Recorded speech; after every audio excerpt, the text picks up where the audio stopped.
师释迦牟尼佛。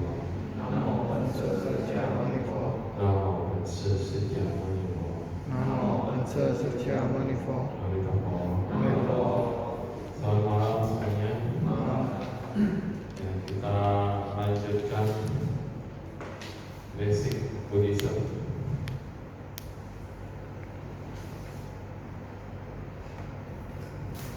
Inti sari ajaran Buddha adalah kekosongan atau sunyata.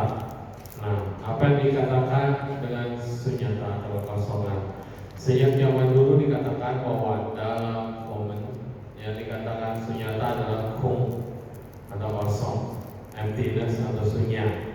Nah, dikatakan kosong karena di dalam agama Buddha ada satu ajaran yang paling penting adalah bahwa Dharma sesungguhnya bukannya ajaran yang mengajarkan tentang kebenaran dunia belaka. Tapi Dharma ajaran Buddha adalah mengajarkan di balik kebenaran biasa ada sesuatu yang disebut dengan kebenaran yang absolut, kebenaran yang luar biasa, kebenaran yang tiada taranya. Nah, dikatakan bahwa Buddha di dalam mencapai penerangan sempurna di bawah pohon Bodhi, dengan wajra, dengan duduk sebagai wajra, dikatakan mencapai kebuddhaan. Dan pada saat mencapai kebuddhaan itu, beliau menemukan bahwa kebenaran yang sejati dari kesunyataan yang berada di alam semesta adalah tentang Yuan Qi. Yuan Qi adalah satu yang disebut dengan sebab musabab, Yuan Qi atau Inyuan. Ada sesuatu yang bergantungan. Yuan Qi adalah bahwa di dunia ini semuanya tidak ada yang bisa berdiri sendiri, tetapi ada sebab yang menyebabkan sesuatu itu berada. Dan akibat ini juga merupakan sebab daripada terjadinya sesuatu yang akan datang. Jadi Yuan Qi adalah merupakan sebab awal atau jodoh atau ikatan yang terus menerus terjadi di dalam dunia ini. Tidak ada sesuatu yang berdiri sendiri. Jadi itu disebut sebagai Yuan Qi. Semuanya saling berhubungan. Maka disebut sebab musabab yang saling bergantungan. Nah, di dalam Dharma yang tidak berdiri sendiri ini dikatakan tidak ada yang bisa diperoleh atau tidak ada yang bisa didapatkan dari yang disebut dengan kekosongan. Ngerti nggak? Bahwa segala fenomena ada sebab dan ada akibat, ada sebab musabab yang saling bergantungan. Dengan adanya ini maka adanya itu, dengan adanya itu maka terjadinya ini. Terus-terusan begitu. Jadi nggak ada awal dan tidak ada akhir dan terjadinya proses fenomena yang tidak berdiri sendiri. Tidak ada aku, tidak ada inti. Sehingga ini disebut hakikatnya adalah kosong. Segala sesuatu dharma tidak bergantungan, tidak berdiri sendiri, tidak ada inti. Makanya disebut dengan kosong. Yang disebut dengan kosong adalah esensi dari ajaran Buddha yang mematahkan konsep bahwa semua fenomena adalah ada, real, nyata. Semua fenomena adalah real, nyata. Dianggap bahwa dunia ini ada, dunia ini eksis, manusia ini ada, roh ini ada, semua. Maka Dharma mematahkan ajaran Buddha bahwa segala sesuatu itu dicengkeram oleh ketidakadaan, kosong, tidak ada inti. Semua terjadi karena ada inyue shosengfa, muncul, ada jodoh yang muncul, ada sebab yang muncul, maka ada akibat. Semua tidak bisa berdiri sendiri. Itu adalah konsep kekosongan.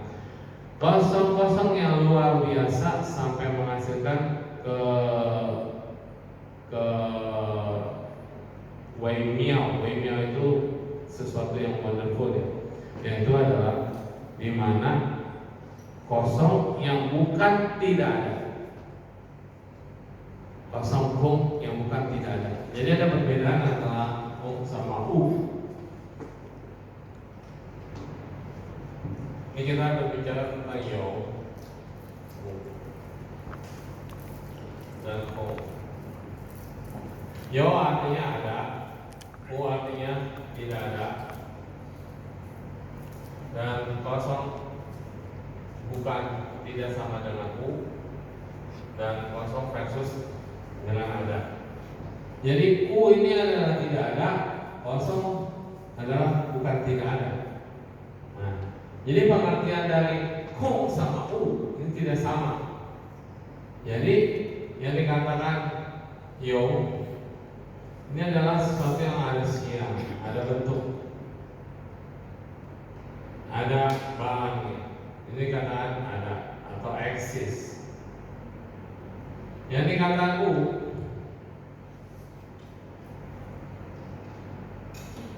U ini artinya tidak ada meo siang atau usia meo.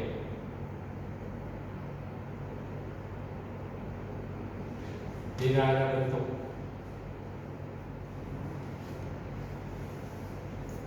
Yang dikatakan kosong,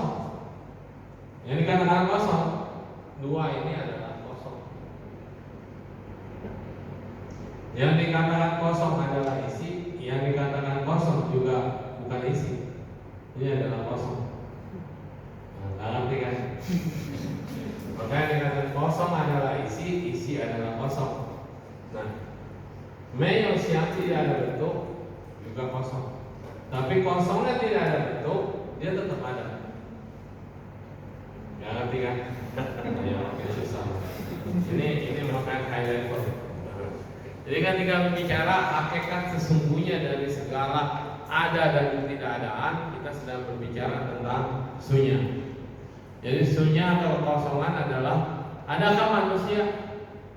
Yang disebut manusia ada? Adakah sesungguhnya disebut sebagai manusia? Sesungguhnya inti daripada manusia ada? Nggak ada. Tadi katanya ada manusia, tapi inti dari manusia tidak ada. Ketika manusia ini dikremasi jadi abu, adakah manusia? Tidak ada. Terus adakah inti dari tidak ada? Abu yang sudah dikremasi adakah intinya? Enggak ada juga. Jadi kosong. Yang pertama, adakah manusia? Siang, yo, bentuk ada.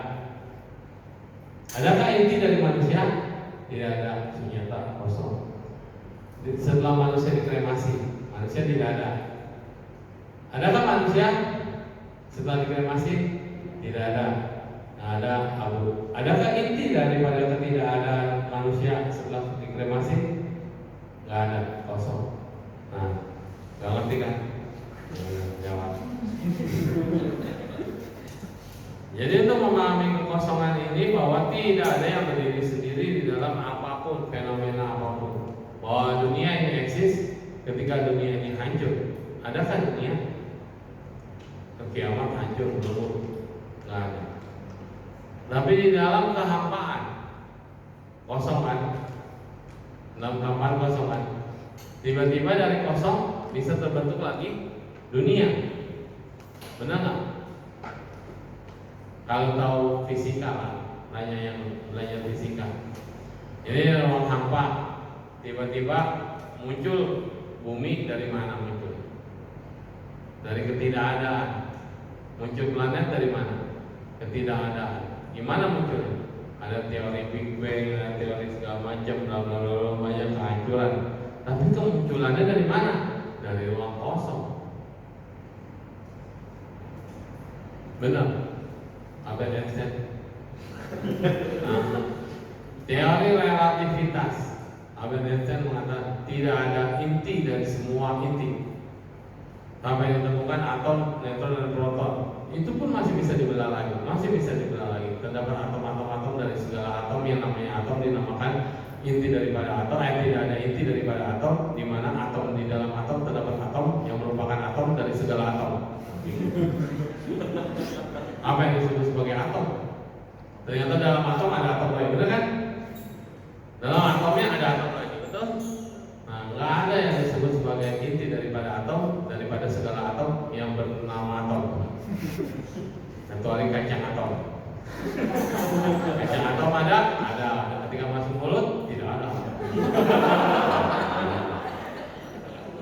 Dengan kondisi-kondisi ini, menyebutkan bahwa segala sesuatu itu berubah. Maka hukum yang kemarin kita belajar, hukum tidak kekal, hukum perubahan, ya memang berubah. Apa sih yang nggak berubah? Semua berubah. Mau motor, apa yang nggak berubah? Semua berubah. Atom berubah, dipecah menjadi atom-atom. Atom-atom dipecah, atom-atom lagi. Benar nggak? Benar kan? Atom-atom. Banyak banget. Dan tidak ada yang kekal. Ini kita ambil meja. Ini sih taplak meja sih. Taplak meja benda mati. Meja juga benda mati. Mengalami kelampukan nggak? Mengalami. Kok tahu? Ya buktinya bisa rusak. Ternyata kalau kita pakai mikroskop lagi, wah banyak yang sedang berubah, terjadi gesekan, panas, menguap dan segala macam. Kelihatannya ini benda mati, apalagi hidup. Dalam yang hidup, satu hari aja berapa banyak sel yang mati? Dari ada menjadi tidak ada, dari tidak ada muncul jadi ada. Betul? Sel hidup muncul baru, terus yang muncul menjadi tidak ada. Nah, ini sebenarnya nggak ada yang tetap. Karena dikatakan tidak ada yang tetap, maka disebut kosong. Badan kita ini kosong, kosong badan, nggak ada yang tetap. Tetapi badan ini ada nggak? Ada, karena nyatanya ada yang bergerak, ada yang hidup. Tapi nggak ada sesuatu yang bisa dipegang abadi, nggak ada, kekosongan. Terus dikatakan Hongfa bahwa Dharma Kongci Jeo Wu Tui Tai. Jadi kosong. Ini bukannya bentuk daripada segala sesuatu yang tidak ada, bukan. Tetapi antara ada dan tiada semua bisa disebut dengan kekosongan saling berganti. Kongci Jie Capi Kuanyan. Ini hanya perbedaan konsep, perbedaan ide. Orang nggak ngerti ide tentang kosong. Sang Buddha berkata begini. Ini segelas air, betul? Segelas air. Orang bilang ini gelas, orang bilang ini air. Tapi sebenarnya apa sih ini? Ini apa? Kumpulan H2O, betul? H2O itu baru satu molekul air. Ini kumpulan banyak molekul air. H2 hidrogennya 2, oksigennya 1. Jadi hidrogennya 2, oksigen 1 disebut sebagai molekul air. Jadi kumpulannya. Jadi saking banyaknya molekul air yang berkumpul, maka disebut sepakat kita satu gelas air. Hidrogen itu gas atau air? Gas. Oksigen gas atau air? Gas. Kenapa dua hidrogen sama satu oksigen bersenyawa ketemu jadi molekul berubah jadi air? Kenapa? Kan aneh. Jadi lu minum air apa lu minum gas?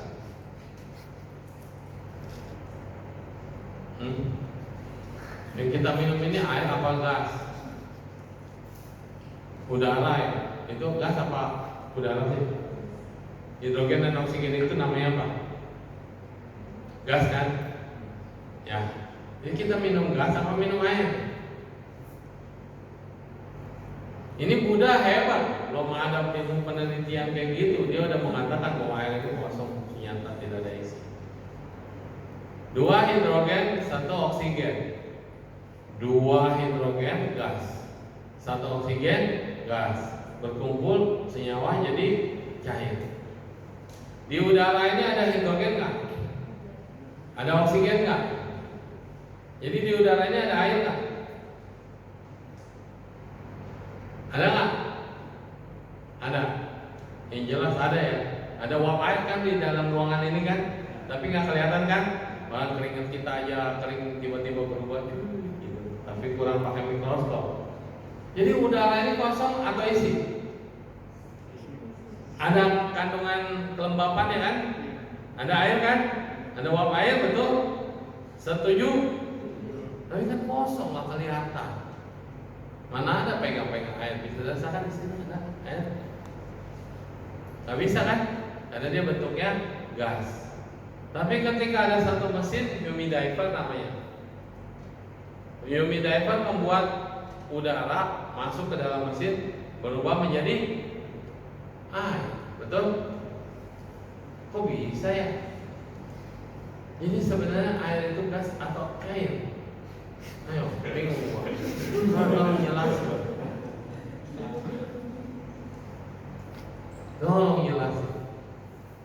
Jadi bicara tentang sunyata, bicara tentang sesuatu yang nggak ada tapi ada, bicara tentang ada tapi nggak ada, itu dia sunyata, kong namanya. Jadi kong itu bukan kosong, bukan kosong, tapi pemahamannya nembus bahwa air ini nggak ada intinya, bahwa air ini disebut ada, dia tidak ada, disebut ada tapi dia ada, itu kosong, sunya, tidak ada intinya. Ketika kita minum, airnya habis, nggak ada. Ketika ini diminum, airnya kosong kan, nggak ada gelasnya kan, nggak ada, kosong. Airnya kemana? Ke tubuh kita. Terus kemana? Air yang di tubuh kita kemana? Masuk ke perut, lewat ginjal. Saling dulu sama ginjal ya. Sebagian jadi darah, sebagian jadi kencing, sebagian jadi keringat, sebagian jadi lendir, sebagian jadi nanah. Ini air yang di luar. Air dalam tubuh kita 70%. 70% tubuh kita ada air. Yang dikatakan nanah, yang dikatakan lendir, yang dikatakan darah, yang dikatakan air kencing, yang dikatakan air mata, sama nggak itu sama air yang kita minum? Tidak. Tapi zat cair kan, esensinya sama kan? Darah H2O bukan? Apa namanya kalau darah? Hah? Kok nggak tahu? Cari tahu. Nanah H2O bukan? Air kencing H2O bukan? Jadi tahu, harus ada sekolahan. Kalau saya udah nggak sekolah, jadi wajar kalau nggak tahu. Ayo yang udah lulus, air kencing H2O bukan? Ada amoniaknya. Coba unsur dari air kencing cari. Unsur dari darah. Ini kan saya lagi ngomongin air ini minum ke tubuh kita. Di tubuh kita diproses. Ada yang keluar, ada yang masuk, ada yang berubah jadi darah. Pertanyaan saya, air mata itu H2O bukan?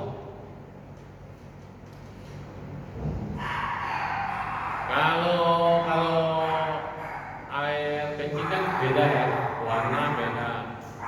Ya kan? Oke, kalau air mata warnanya sama nggak? Mending kan pernah nampungin air mata nggak? Jauh besok ditampung ya. Siapa mau korban jadi nangis? Jadi tanya air mata warnanya sama nggak? Apa unsur dari air kecil? 96% air, sisanya ada campuran dari garam, urea, NaCl, urea. organic compound. Berapa persen airnya? 96%. 9% air. Berarti H2O dong. Ya kan? Tambahannya ada unsur-unsur lain, betul? Dia paling gede dong. Itu apa tadi, darah? Bukan. Oh, air urin. Urin. Kalau darah? Belum sempat cari itu. Nah. Pertanyaan saya, yang 90 berapa persen tadi? 96% kandungan air yang sama nggak sama air yang kita minum? Nah sekarang cari air mata.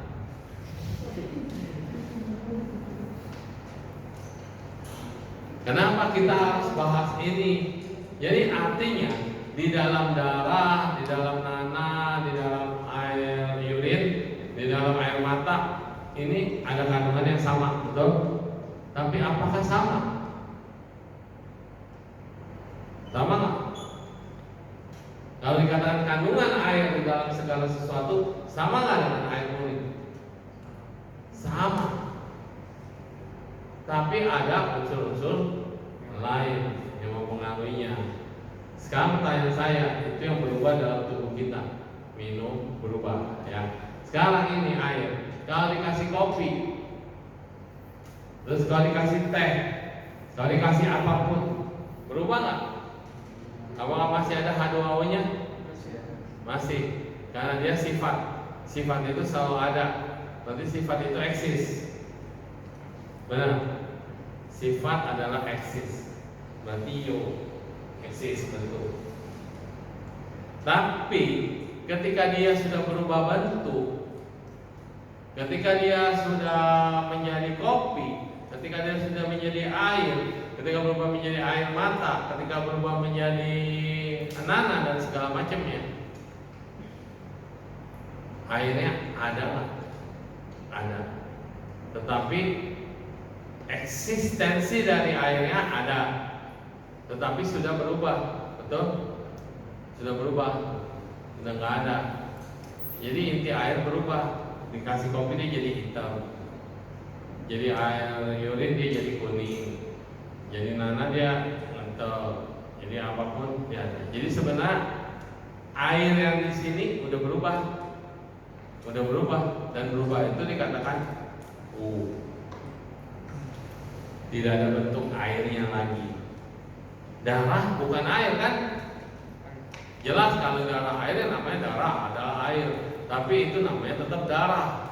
Nanah tetap nanah kan? Air mata tetap air mata walaupun ada kata airnya kan? Air kencing tetap itu urin, bukan air kan?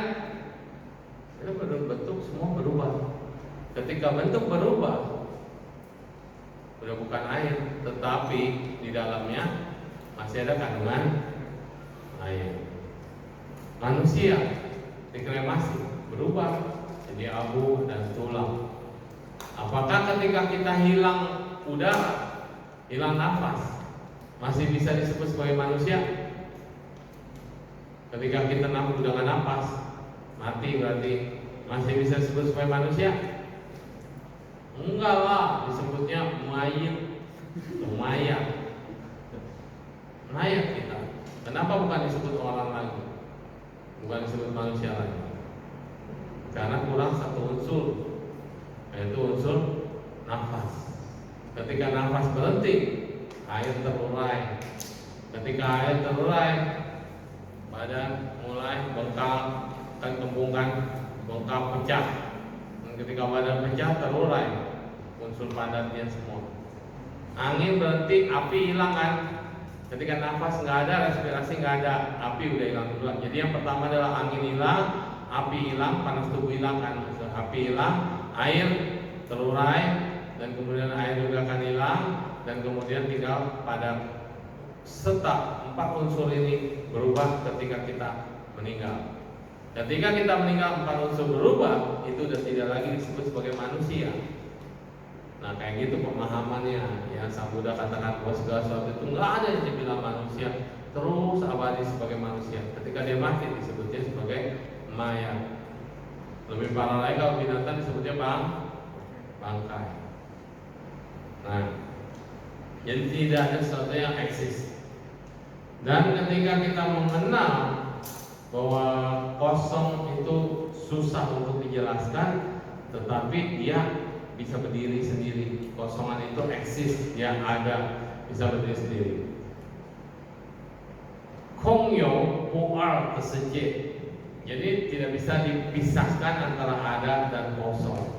Kenapa? Karena ada adalah kosong, kosong adalah ada. Jadi isi adalah kosong, kosong adalah isi. Ini ada di Sinci. Nah sekarang kita pengen bedah lagi nih. Chen I maksudnya apa di dalam kekosongan?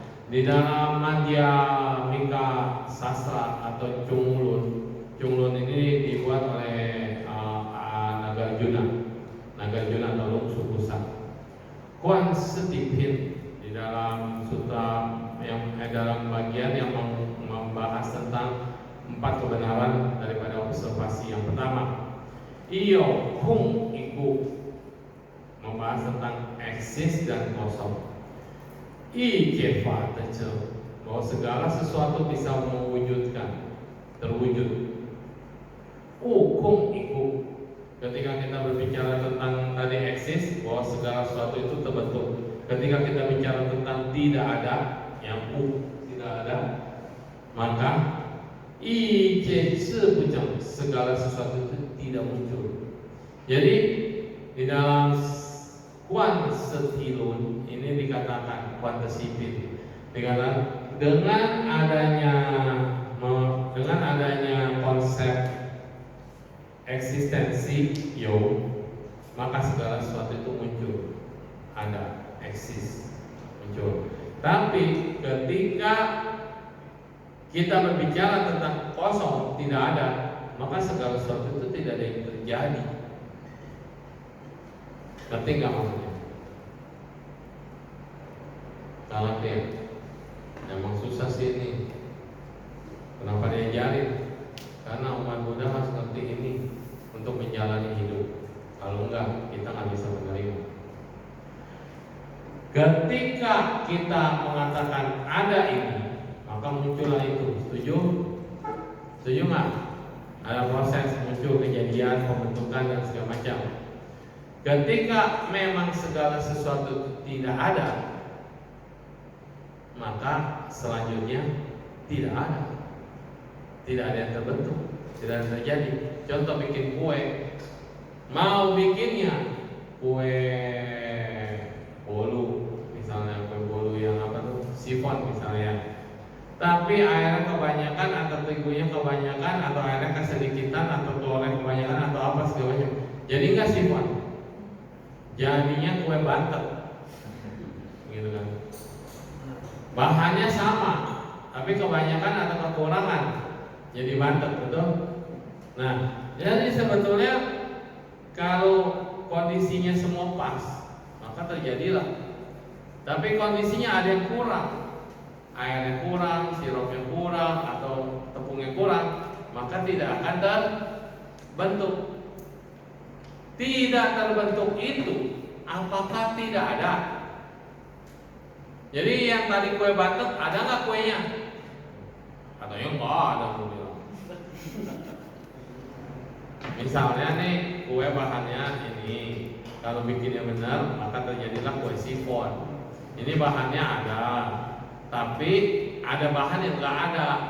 Terbentuk nggak kue sifon? Enggak. Kue sifonnya nggak terbentuk, tapi malah menjadi kue bantet. Kue bantet itu ada nggak? Ada. Tapi kue bantet sifon bukan. Kok tahu? Bahannya sama. Mana sih? Niatnya sama. Mau bikin sifon. Bahannya ini. Tapi karena kurang atau karena nggak ada sesuatu yang tidak pas, maka tidak terjadi. Betul kan? Sifon. Jadi adanya kue bantet. Nah, kue bantet ini kue bukan? Iya. Sifon bukan? Bukan. Tapi bahannya sama. Karena ada yang tidak sama atau ada yang kurang, maka tidak jadi. Begitu ya? Jadi ini bukan kue sifon. Jadi dibantah ini bukan sifon. Tapi ada nggak kuenya? Ada. Jadi konsep kosong, ngerti nggak? Kalau segala sesuatu itu terbentuk dengan kondisi yang pas, maka dia terbentuk. Tapi kalau ada kondisinya yang tidak pas, maka dia tidak terbentuk. Janin, sama-sama janin, udah tumbuh, tapi nggak ada nafas, nggak ada roh yang masuk ke dalam janin. Jadi manusia nggak? Enggak, jadinya mayat, bayi dalam kandungan. Apa bedanya? Bedanya ada kondisi yang nggak pas, kira keguguran, karena mati kan dia.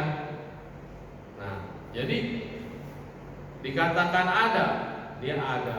Dikatakan tidak terbentuk, tidak jadi, Bukan berarti karena tidak ada, bukan berarti semuanya nggak ada kan? Ada, tapi tidak jadi. Hidrogen, oksigen, banyak kan di sini kan? Kenapa Pak kagak jadi air, tiba-tiba ada banjir gitu? Kenapa? Ini air, ini cair, satu gelas terdiri dari berapa banyak hidrogen dan oksigen yang lo hitung sendiri ya. Nah di udara ini banyak banget hidrogen dan oksigen, mungkin mereka saling mengikat. Kita katakan di dalam ruangan ini banyak uap air, betul? Banyak uap air, tetapi tidak terjadi seperti air dalam gelas. Kita hirup udaranya, masuk lewat hidung kan? Kagak masuk lewat mulut, bener nggak? Kalau ini masuknya lewat hidung, nih coba masukin lewat hidung. Bisa nggak masuk lewat hidung? Bisa aja, tapi keselak kan? Gitu mas. Ini harus masuk lewat mulut. Kenapa? Jadi yang kita hirup di udara ini ada kandungan air? Ada. Harusnya kita nggak merasa haus. Iya dong, karena kebutuhan daripada uap air sudah kita hirup atau masuk dalam mulut,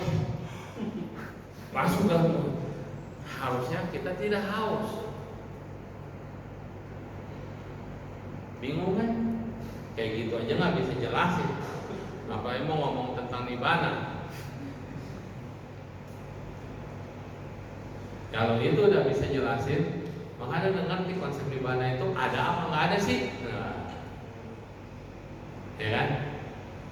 Ini udara, ada uap air, ada di mana-mana. Anda sepakat semua di sini ada uap air, ya kan? Ada benda cair, tapi bentuknya gas. Ini cair karena dia sudah menyublim menjadi air. Jadi dibutuhkan apa dari uap air sampai menjadi air? Prosesnya apa? Butuh alat enggak? Butuh. Ya butuh alat. Jadi bukan salah uap airnya, bukan salah airnya, tapi proses yang menyebabkan dari uap air itu menjadi benda cair. Dikatakan cair adalah gas, gas adalah cair. Setuju? Setuju aja lu.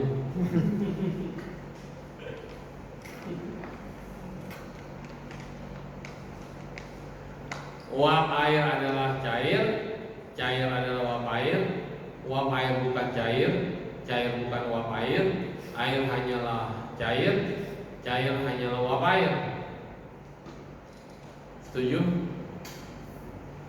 Ini gimana sih? Ya udahlah, agak paham. Levelnya belum naik. Kalau paham ini, perasaan juga sama. Yang dikatakan cinta adalah benci. Coba bahas. Yang dikatakan benci adalah cinta. Coba bahas.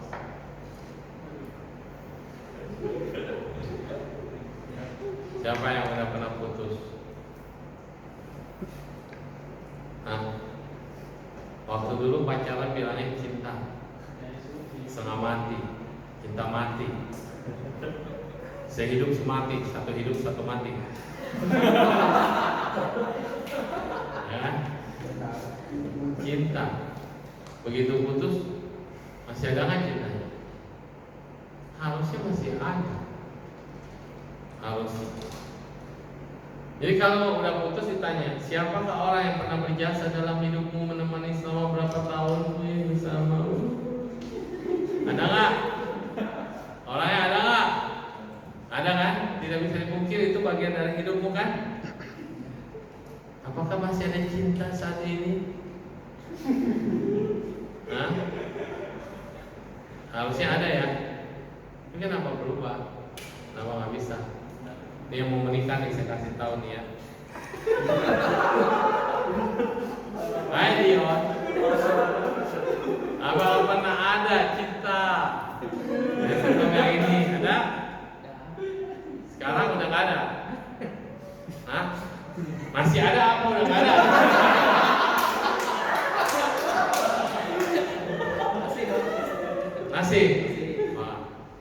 semuanya. Setuju? Masih ada? Boleh? Benar. Gak boleh berantem dong. Harusnya masih ya? Aku ya? Masih. Iya. Terus sama yang ini ada cinta nggak? Banyak. Banyakan mana?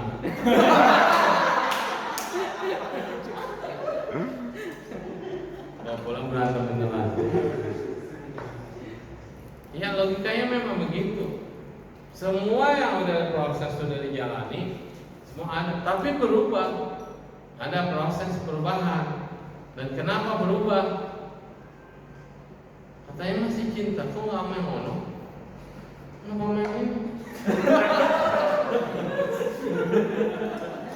Provokator. Iya logikanya kan begitu ya. Benar ya? Kan yang ono udah diambil orang. Misalnya, kenyataannya juga begitu. Karena yang ono nggak bisa bersama, karena pandangan tidak sama. Tapi masih cinta. Masih. Ini kenyataan hidup kita yang ngomong sesuatu realita ya realita. Tapi udah nggak bisa sama. Semua tak sama, tak pernah sama, ya kan? Udah berubah. Sekarang kenyataannya adalah yang baru. Dan yang baru ini harus dijalani sampai menuju jenjang pernikahan. Tapi nanti dalam pernikahan ketemu lagi sama mantan, bisa. Goyang nggak? Sampai mana dulu?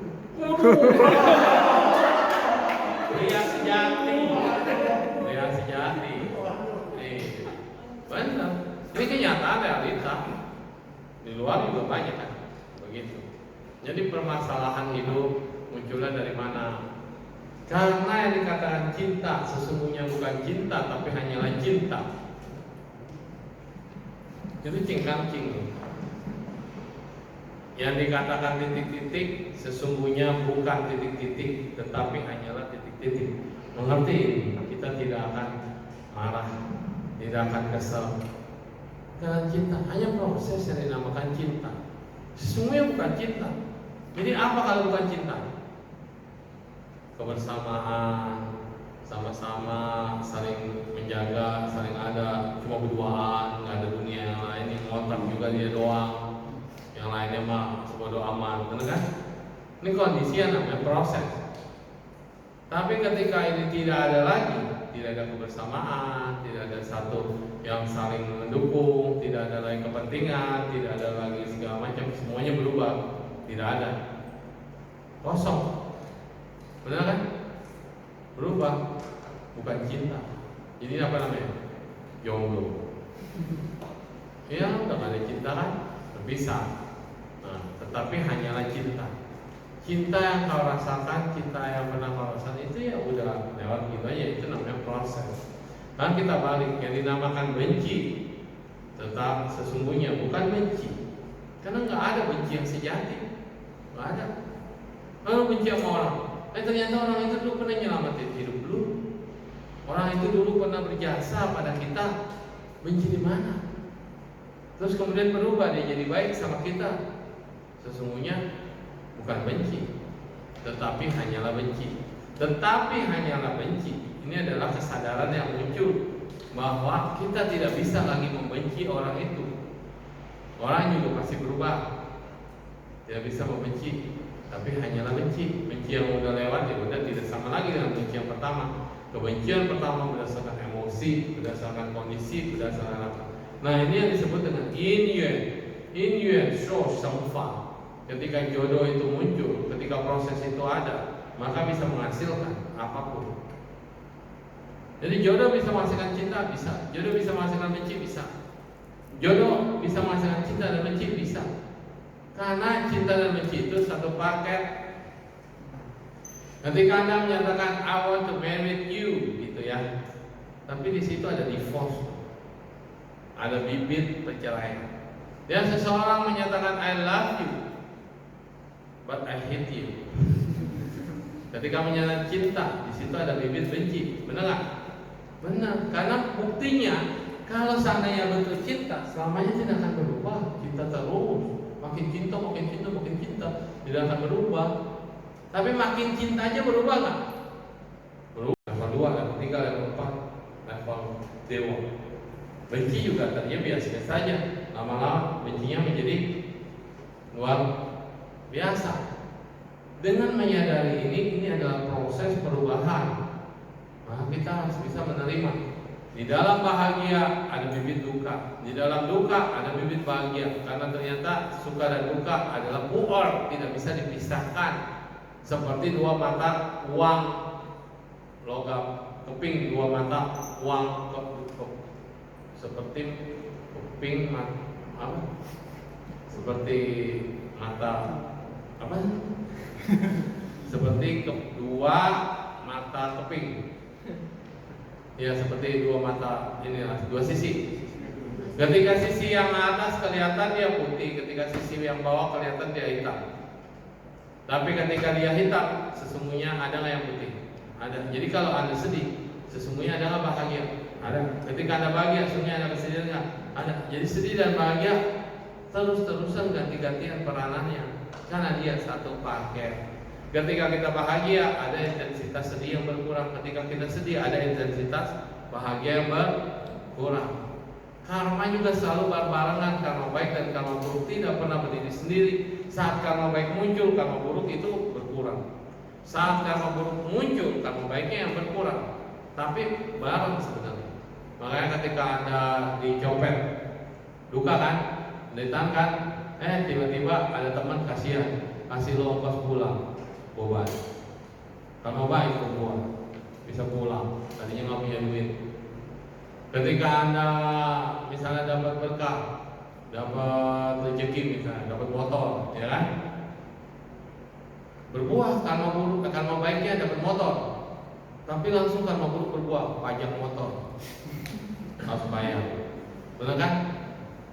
Gede juga kan? Itu karma buruknya lagi berbuah. Cuma karena kita lihat motor yang gede dan harga yang mahal, jadi kita nggak peduli sama pajak motornya. Padahal itu mengurangi loh. Kalau orang yang nggak punya duit, kan ada pernah kan kasus dia dapat mobil kan, dapat hadiah mobil loh, nggak punya duit itu orang, dia dapat mobil, tapi nggak bisa bayar pajak mobil. Duit dari mana buat bayar pajak mobil? Ini karma baik berbuah, tapi karma buruk menyertai. Nah, jadi segala sesuatu fenomena adalah Wan Uyo Inian, segala sesuatunya adalah jodoh, muncul dan berhenti. Dan segala esensinya adalah kosong, yang disebut segala Chen Kung dan Seng Miao Yo, bahwa segala yang disebut dengan kekosongan bisa menghasilkan eksistensi. Jadi tadi bumi kita kosong, tiba-tiba ada isi. Kan sejarah bumi dari cairan, dari gas dulu. Gas berubah menjadi cairan, berubah menjadi padat, waktu yang sangat lama sekali, dan kemudian tumbuhan muncul spontan, terus menjadi besar, makanan juga bisa langsung dimakan, tanah aja bisa dimakan.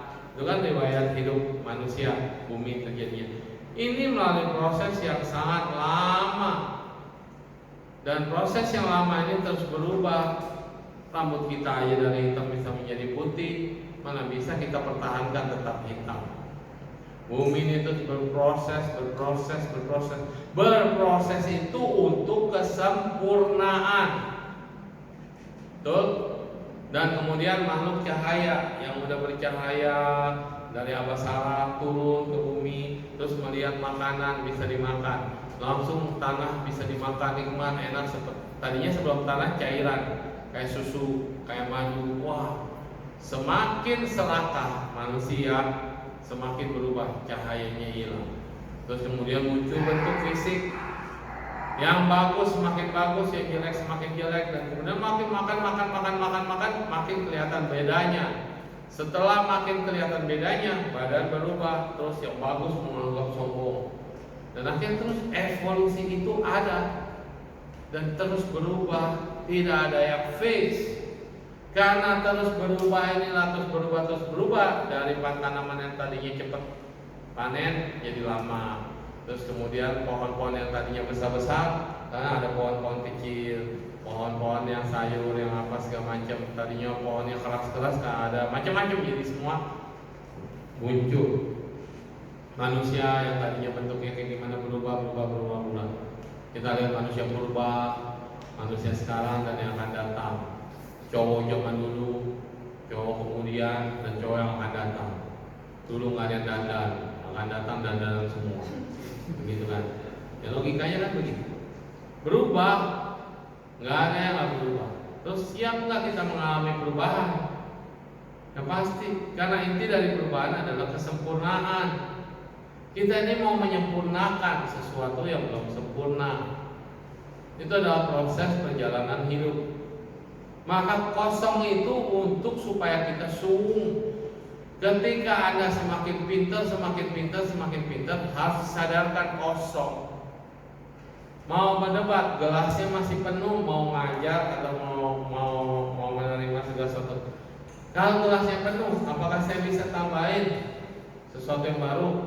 Apakah Anda bisa belajar sesuatu yang baru kalau gelasnya penuh? Gak bisa, luber. Maka harus dikosongin dulu, buang. Baru ketika kita kosong, apapun bisa diisi. Ini maksudnya untuk mencapai kesempurnaan. Sang Buddha kalau nggak melewati 4 asangkaya salusi bukalpa, kehidupan tidak akan jadi Buddha. Sang Buddha tanpa Dewa Data tidak akan jadi Buddha. Paramita tidak akan bertambah. Dan paramita ini akan terus bertambah, tapi kesadaran akan terus berubah. Kesadaran yang dulunya bagaimana, sekarang berubah menjadi kesadaran yang lebih baik. Kayak contoh, ada orang senang makan coklat, senang banget makan coklat. Lama-lama giginya bolong, gigi bolong bisa ditambal. Lama-lama senang banget sama coklat. Dari gigi bolong udah ditambal, makin banyak yang bolong. Akhirnya udah nggak bisa ditambal lagi. Jadi dia apa? Dicabut atau bikin gigi palsu. Karena suka sama coklat, terus makan coklat hingga semua gigi hilang. Kalau Anda nanya sama dokter supaya giginya nggak hilang, apa yang harus Anda tinggalkan dari kebiasaan Anda? Apa? Penyebab daripada ompong giginya adalah kebiasaan makan coklat.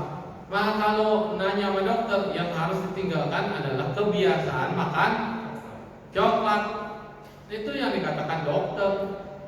Jadi dokter itu benar apa enggak? Benar enggak? Ya benar. Tapi kalau menurut saya, kebiasaan saya makan coklat itu adalah sesuatu yang menyenangkan. Ya kan? Saya harus berkorban, saya harus menderita dong karena tidak makan coklat. Dan ketika saya tidak lagi makan coklat, kayak orang merokok lah begitu ya, yang biasa ngerokok, ketika disuruh berhenti merokok, nggak bisa, nggak ada manis-manis nggak enak, nggak ada isep-isep nggak enak, nggak ada asap nggak enak, kalau udah kebiasaan. Jadi yang inti di sini adalah bukan dari eksis, bukan dari kosong, tetapi kebiasaan itu, kemelekatan itu yang menjadi inti. Maka kekosongan ini mendobrak yang namanya kebiasaan, mendobrak yang namanya keadaan. Dari ada menjadi tidak ada. Kenapa? Karena kalau kita tidak dobrak ini, maka tidak akan ada kemajuan, tidak akan kesempurnaan. Jadi hidup ini kan untuk kesempurnaan, menyempurnakan. Kenapa mau menikah? Karena kesempurnaan sebagai seorang umat awam adalah memiliki rumah tangga. Padahal rumah ada tangganya. Dan udah jatuh tertimpa tangga, itu juga ada tangganya. Karena ada tangga berarti ada naik dan ada yang turun. Ya, itu konsekuensinya. Kalau enggak ya lu flat, namanya rumah flat bukan rumah tangga. naik turun perasaan, naik turun perubahan, naik turun ekonomi, naik turun pengertian, itu semua ada tangganya. Dengan memahami ini, maka kita tidak pusing. Karena apa? Tahu eksistensinya. Kesempurnaan dalam kehidupan manusia sebagai rumah tangga adalah dengan ada rumah tangga. Terus kalau nggak mau berumah tangga bagaimana? Ya no problem. Jadi sangga. Ini kesempurnaannya lebih daripada umat awam. Tapi kalau jomblo terus nggak jadi sangga, nah itu kagak sempurna. Ya. Karena kesempurnaan berumah tangga atau cecung adalah menikah punya anak, punya cucu, itu kesempurnaan. Nah, kalau masih sendiri single tapi nggak mau menikah, terus nggak mau jadi sangga, nah itu dia kelainan.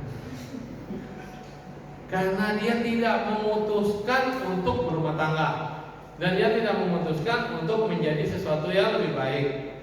Terus dia di tengah-tengah. Ya itu juga sempurna sebagai jomblo. Dan dia bahagia, no problem.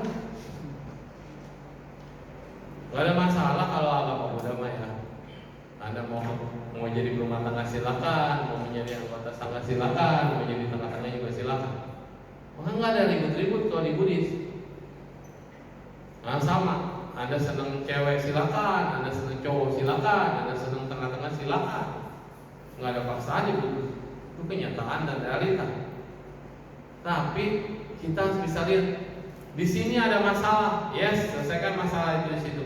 Di sini ada masalah, iya, di sini ada masalah, selesaikan masalah itu. Di sini ada masalah, iya, selesaikan masalah itu. Jadi di Buddhis itu selesaikanlah masalahmu. Gimana mau nyelesain masalah kalau otak kita penuh? Ya kosongin. Gimana bisa menyelesaikan masalah kalau kita melekat? Ya kosongin. Jadi kosong di sini adalah kanpo ichi wanfa. Dengan konsep home atau konsep kekosongan, kita bisa memberikan memotong segala sesuatu yang kita anggap bermasalah. Contoh, ada orang sedih terus. Kenapa sedih? Saya ditinggal suami. Sedih banget ya. Suami sama yang lain. Saya ditinggal sendiri. Ya kalau dia nggak bisa punya konsep kosong, akibatnya apa? Stres nggak? Stres. Terus tiba-tiba suaminya baikin dia. Jangan baik-baikin gue deh. Gue udah sama yang mana kan? Begitu suami ke sono, kenapa ke sono? Menderita. Bingung. Maka kalau orang yang mengerti, pada saat masih ada dijaga, pada saat udah ke sono tarik balik.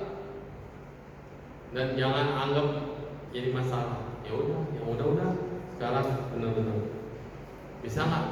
Nggak bisa, karena tidak bisa kangkung, tidak bisa melihat sesuatu.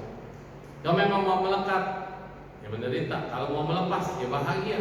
Masalah orang nggak mau melepas, kesini susah, kesitu susah. Ini adalah derita, ini adalah duka.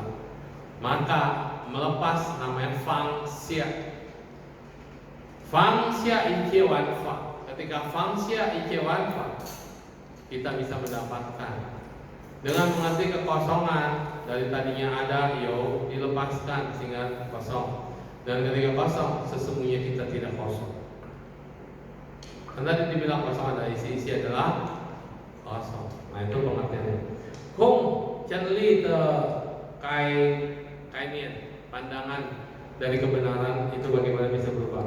Kung bisa memutuskan bahwa sanpain dengan adanya kekosongan kita bisa membuktikan adanya 3 segel dharma yang kemarin sudah dibahas. Yang pertama sarwa sankara anicca icce, sarwa sankara icce seucamte, segala sesuatu yang terbentuk adalah tidak kekal. Dengan adanya kosong kita bisa tahu perubahan, proses dan segala macam. Yang kedua tidak ada aku, tidak ada inti. Kalau kita tidak pernah berbicara tentang kekosongan, maka kita tidak pernah tahu bahwa diri kita tidak ada intinya, tidak ada jiwa yang kekal, tidak ada aku, tidak ada roh. Nggak tahu, karena kita merasa aku, milikku, punyaku, semua harga diriku, semua aku. Tapi kosong, mematahkan itu semua. Terakhir, Niepan Cicing. Dengan mematahkan konsep keakuan, dengan mematahkan konsep yang tadi tidak kekal, maka kita bisa mengerti bahwa ada kebahagiaan tertinggi Nibbana. Bahwa Nibbana adalah kebahagiaan ultimate bliss. Kenapa bisa ada kebahagiaan ultimate bliss? Katanya kebahagiaan tertinggi. Ya, karena Anda melihat segala sesuatu kosong. Lagi memandang segala sesuatu itu kosong, maka akan mencapai kebahagiaan tertinggi Nibbana. Kenapa? Karena Anda bisa melepas. Karena penyebab daripada penderitaan adalah kemelekatan, tidak bisa melepas. Jadi ketika Anda melepas, Anda akan bisa mendapatkan Nibbana. Tidak bisa melepas, maka yang ada adalah duka. Tanha muncul, wedana muncul, bentuk-bentuk pikiran Anda, terus ketidaksabaran muncul, dan kebodohan atau awijja, pandangan gelap, akan menyengkram kita selamanya. Karena awijja pacaya sankara, sankara pacaya winyana, dan terus ini kan muter-muter terus dan 12 mata rantai yang saling berhubungan, dan yang menyebabkan terjadilah pembentukan adalah kemelekatan atau upadana. Dari ada kemelekatan cecuok, maka ada terjadilah pembentukan. Maka dengan mematahkan dengan kosong ini sebagai suatu yang bisa membuktikan segala galanya. Sejian meyo sui hang, meyo yung hang sing tetungsik. Di dalam dunia ini tidak ada suatu hal yang tetap abadi dan terus-terusan begitu. Semuanya selalu berubah. Ini adalah cu sing ucang sawa sankara anicca. Perasaan anicca yang tadi kan bermasalah. Sudah dijawab di sini. Sawa sankara anicca. Masa lalu ya masa lalu sudah berubah, mantan ya mantan sudah berubah, cinta ya cinta sudah berubah, benci ya benci sudah berubah. Nah sekarang adalah kenyataan, dan kenyataan ini juga bisa berubah. Tapi kalau kita jaga dengan baik, ya setidaknya perubahannya tidak terlalu cepat. Berubahnya di mana? Bisa cerai, bisa meninggal, semua berubah. Harus terpisah dariku. Segala yang ku miliki akan berubah, akan terpisah dariku. Ini harus paham. Sehingga ketika salah satu berpisah, tidak sedih. Ketika satu meninggal, juga kita menyadari bahwa meninggal ini adalah proses dari kehidupan, dan dia akan terlahir kembali dalam yang lebih bahagia. Tidak sampai sedih-sedih banget. Dengan menyadari konsep ini, bahwa kita juga pasti berubah, kita akan meninggal, maka kita tidak ada yang perlu dilekati. Badan jasmani ini pun akan ditinggalkan. Ketika badan jasmani ini akan ditinggalkan, tidak ada lagi kemelekatan terhadap aku, milikku, punyaku, harga diriku, tubuhku. Sehingga Anda akan terbebas. Itu dia maksudnya. Yang kedua, sejen meyo cuncai sing tetungsik. Tidak ada sesuatu yang eksis terus. Tidak ada sesuatu yang nyata real. Segala sesuatu itu seperti mimpi. Segala sesuatu itu seperti gelembung. Segala sesuatu itu seperti busa. Seperti busa. Busa ada bolanya, pop dia pecah. Ini disebut Niepan Cicing. Ini disebut Cufa Uwo. Segala sesuatu tidak ada aku. Sejen meyo siyo sing tetungsik. Segala sesuatu tidak ada realitanya. Realita yang ada terus. Ini disebut seperti Niepan Cicing. Niepan Nibbana. Kong tidak artinya kong itu tidak ada beban. Kosong artinya tidak ada beban. Ucang air tidak ada yang menghalangi. Itu namanya kosong. Rusikung seperti angkasa yang kosong, tidak ada apa-apa, tidak ada yang dilekati, tidak ada yang diikat. Sui bian i cicu, segala sesuatu itu bisa melekat, segala sesuatu itu bisa pergi, segala sesuatu itu bisa ada. Tangyuan puncang air, cuha ijepan, tetapi tidak menghalangi segala sesuatu yang ada. Ini ruangan kosong. Boleh dikasih bangku, boleh dikasih meja, boleh dikasih air, boleh dikasih orang, tetapi ini tidak membuat ruangan ini menjadi berubah. Benar? Entar begitu ini habis, ini dibersihin, diberesin lagi, kosong lagi ruangan kosong. Tidak ada yang nempel terus selamanya di dalam ubin ini kan. Bangku ini jika tidak nempel di ubin, dia bisa berubah dan tidak menjadi beban. itu namanya kosong, buat ruang kosong. Ruang kosong mau diisi apapun nggak ada masalah, dia akan berubah fungsi. Kalau diisi alat band di sini jadi konser, kalau diisi bioskop layar proyektor jadi bioskop, kalau diisi sama makanan jadi restoran, ya kan? Ruang kosong tetap ruang kosong, sikung. Tapi segala sesuatu yang muncul di ruang kosong itu tidak memiliki intinya dan selalu berubah, sehingga ruang kosong ini tidak akan jadi beban bagi apapun yang berada di dalamnya. Mau diisi apapun, mau dibuang apapun, mau muncul, mau lenyap, ruang kosong ini tetap ada. Ini ngerti ya? Ngerti ya? Hati yang kosong tidak sama. Ruang kosong. Ruang kosong bisa menciptakan ibadah. Jadi kalau Anda sedang bebas nih, tidak ada cewek, tidak ada cowok, itu ruang kosong. Isilah dengan dharma. Beneran, nggak bohong. Ketika diisi dengan dharma, Anda tidak akan ada beban. Ya, tapi beban kalau Anda tidak cukur. Karena orang tua nanya terus, kapan punya pacar, kapan punya momong, kapan punya anak, kapan punya cucu mereka. Itu jadi beban. Tapi ruang kosong yang tanpa beban adalah ketika sudah jelas statusnya. Jadi biksu misalnya gitu ya. Misalnya, saran sih boleh. Tiap hari juga disarankan. Tapi pengertiannya belum nyampe. Jadi ruang kosong ini tidak akan memberikan beban. Coba, ada yang jadi beban? Mas saya ada? Nggak ada beban kan? Saya bukan siapa-siapa, saya bukan siapanya kalian. Kalau saya meninggal, emang kalian nangisin saya? Kalian nangis sebentar doang, besok-besok mah happy lagi. Kita bukan siapa-siapa. Kita hanya memiliki akses manfaat. Karena saya masih bermanfaat buat kalian, kalian masih sedikit melekat sama saya. Saya nggak ada, saya ada, nggak efek sebenarnya. Betul nggak? Itu yang dibilang ruang kosong. Kenapa sama keluarga kita lebih melekatnya lebih susah? Sama mama, sama papa, begitu mereka kosong.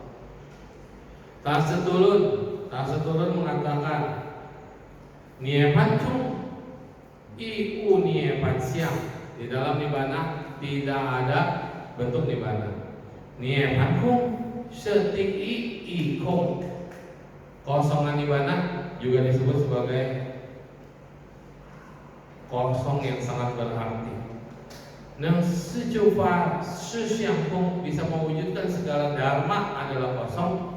Semingwe ti ikung, bahwa itu adalah kebahagiaan kosongan yang sangat nomor satu yang luar biasa. Bahwa nibana segala sesuatu adalah kosong.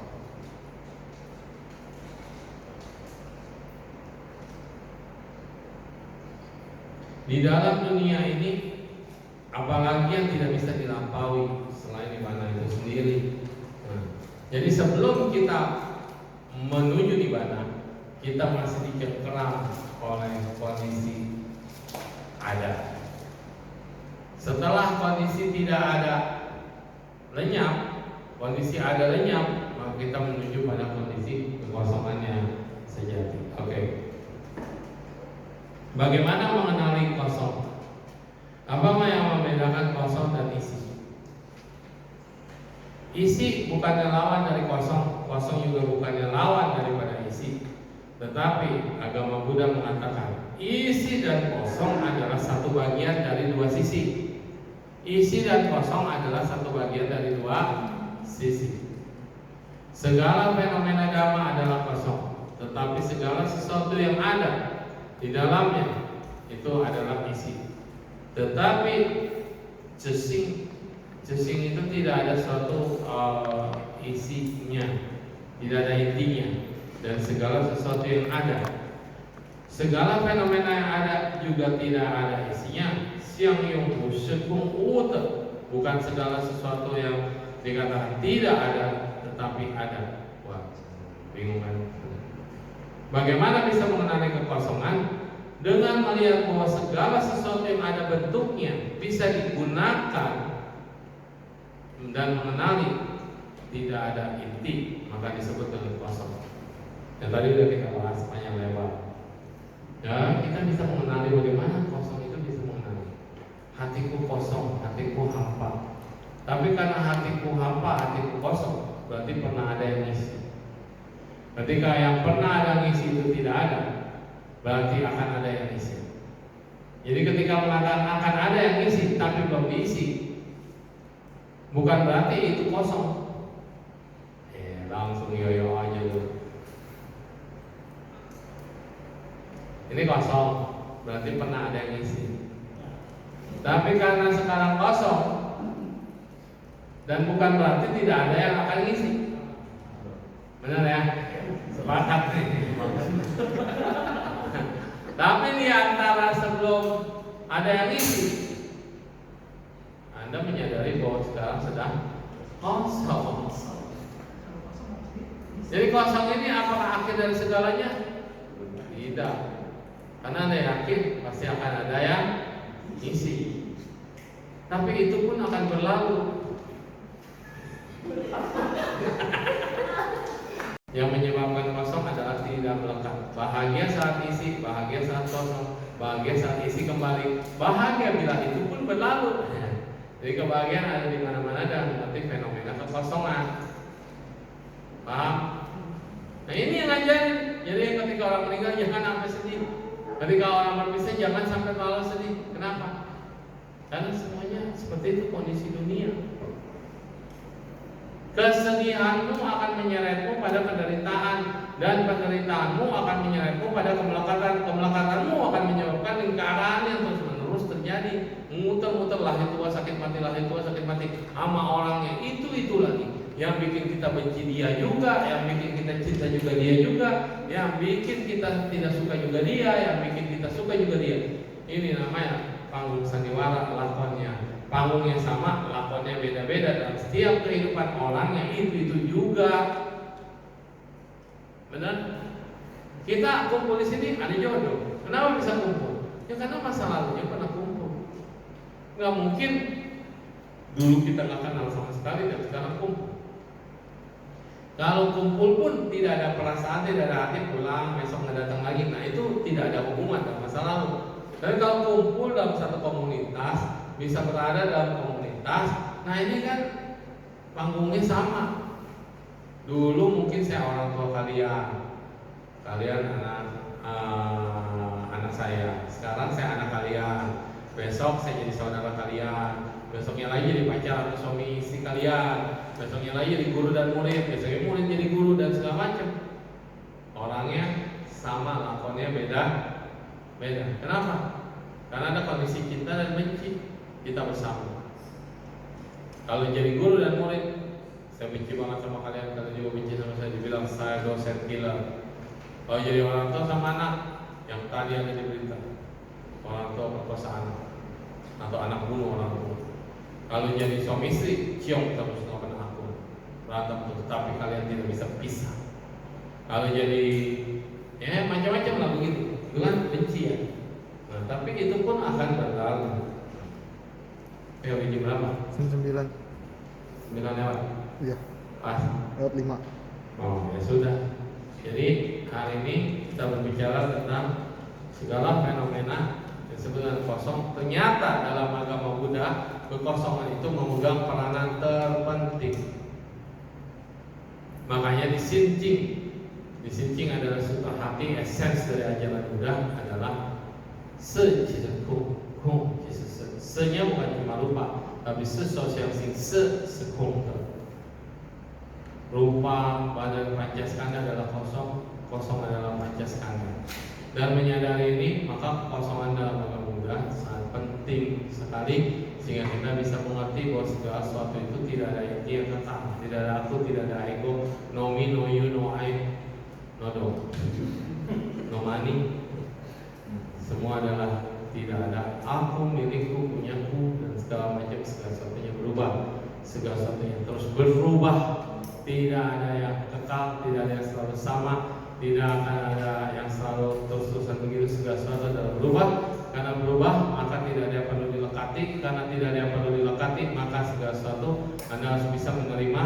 Semua fenomena adalah sunyata. Ketika kita merasa semua fenomena sunyata, kita bisa menghargai yang namanya eksistensi. Karena dari ketidakadaan akan menjadi ada.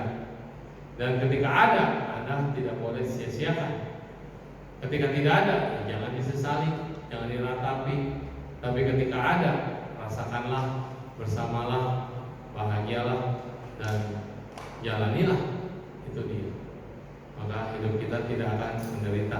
Kenapa kita menderita? Karena tidak mampu menerima perubahan, tidak mampu melepaskan, tidak mampu menyatakan kekosongan.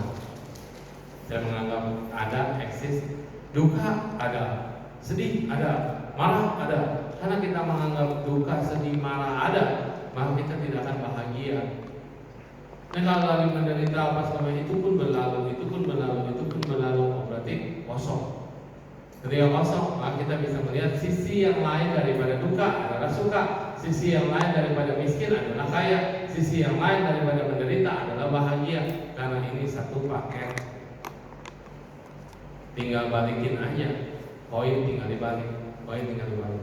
Anda mau bahagia, buka koin yang bahagia. Anda mau menderita, ya udah. Kalau saat yang terbuka dan menderita, ya enjoy aja. Ya usaha kita adalah selalu memunculkan yang baik yang belum muncul dimunculkan, yang baik yang sudah muncul dipertahankan, yang buruk yang belum muncul jangan dimunculkan, yang buruk yang sudah muncul harus dipadamkan, harus ditinggal, harus dihilangkan.